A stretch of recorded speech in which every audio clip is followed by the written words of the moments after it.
நாம் தமிழர் கட்சியின் மதுரை வடக்கு தொகுதி துணை செயலாளராக இருந்த பாலசுப்ரமணியனை படுகொலை செய்திட்ட கொலையாளிகளை உடனடியாக கைது செய்யாவிட்டால் மாநிலம் முழுமைக்குமே போராட்டம் வெடிக்கும் அப்படின்ட்டு சீமான் எச்சரிக்கை விடுத்திருக்கிறார். மதுரை செல்லூரில் நாம் தமிழர் கட்சியின் வடக்கு தொகுதி துணை செயலாளர் பாலசுப்ரமணியன் வெட்டி கொலை செய்யப்பட்டிருக்கிறார். அதிகாலையிலேயே நடைபயிற்சி சென்ற பாலசுப்ரமணியனை சுற்றி வளைத்த மர்ம நபர்கள் பயங்கர ஆயுதங்களால் அவரை சரமாரியாக தாக்கி கொலை செய்திருக்கிறார்கள். அமைச்சர் பழனிவேல் தியாகராஜன் வீட்டின் அருகே நாம் தமிழர் கட்சி நிர்வாகி கொலை செய்யப்பட்டுள்ள சம்பவம் பெரும் அதிர்வலையை ஏற்படுத்தியிருக்கு. இது குறித்து தல்லாக்குளம் போலீசார் வழக்கு பதிவு செய்து தீவிரமாக விசாரணை மேற்கொண்டு வருகிறார்கள். முன்பகை காரணமாக கொலை நடந்ததா அல்லது குடும்ப பிரச்சனை காரணமாக கொலை நிகழ்ந்ததா என்பது குறித்து விசாரித்து வருகிறார்கள். இந்த நிலையில தான் நாம் தமிழர் கட்சி ஒருங்கிணைப்பாளர் சீமான் இது குறித்து ஒரு கண்டன அறிக்கையை வெளியிட்டிருக்கிறார். அந்த அறிக்கையில நாம் தமிழர் கட்சியின் மதுரை வடக்கு தொகுதி துணை செயலாளராக இருந்த அன்பு தம்பி பாலசுப்ரமணியன் படுகொலை செய்யப்பட்ட செய்தி அறிந்து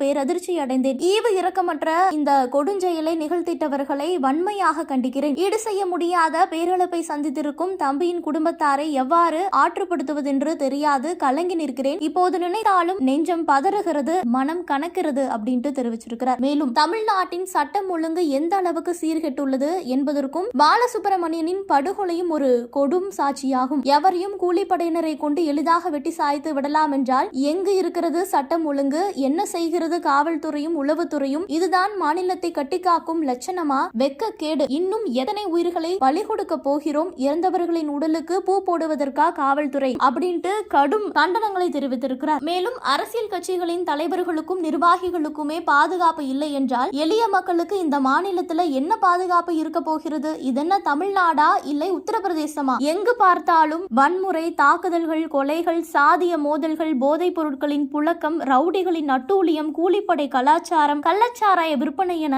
தமிழ்நாட்டின் நிலை மிக மிக மோசமாக இருக்கிறது. குற்றங்கள் நடந்தேறிய பிறகு கண் துடைப்பு நடவடிக்கைகளை எடுப்பதும் இறந்தவர்களின் குடும்பத்திற்கு இழப்பீட்டு தொகை வழங்குவதுமா அரசின் வேலை? குற்றங்களே நிகழாத ஒரு சமூகத்தை படைத்து சட்டத்தின் ஆட்சியை முழுமையாக நிலைநிறுத்துவதுதானே அரசின் தலையாய கடமையும் பொறுப்பும். அதனை செய்ய தவறிய அரசு இருந்தால் என்ன, இல்லாவிட்டால் என்ன? ஏற்கனவே கன்னியாகுமரியில எனது ஆறுயிர் தம்பி சேவியர் குமாரை இதே போல ஒரு படுகொலையால் இழந்தேன். இப்போது தம்பி பாலசுப்ரமணியனையும் இழந்து நிற்கிறேன். தம்பி பாலசுப்ரமணியனை படுகொலை செய்திட்ட கொலையாளிகளை, அதன் பின்புலத்திலிருந்து இயக்கியவர்களையும் என மொத்த குற்றவாளிகளையுமே அவருடைய உடல் நல்லடக்கம் செய்யப்படுவதற்கு முன்பாகவே விரைந்து கைது செய்ய வேண்டும். கைது செய்து அந்த கொலையாளிகளுக்கு கடும் தண்டனை கிடைப்பதை உறுதி செய்ய வேண்டும் என தமிழ்நாடு அரசுக்கு வலியுறுத்துகிறேன். அதனை செய்ய தவறினால் மாநிலம் முழுமைக்குமே போராட்டம் வெடிக்கும் என எச்சரிக்கிறேன். மேலும் இத்தோடு தம்பியை இழந்து வாடும் அவருடைய குடும்பத்தினருக்கும் உறவுகளுக்கும் நாம் தமிழர் சொந்தங்களுக்கும் என்னுடைய ஆறுதலை தெரிவித்துக் கொள்கிறேன் என சீமான் அறிக்கை ஒன்றை வெளியிட்டிருக்கிறார்.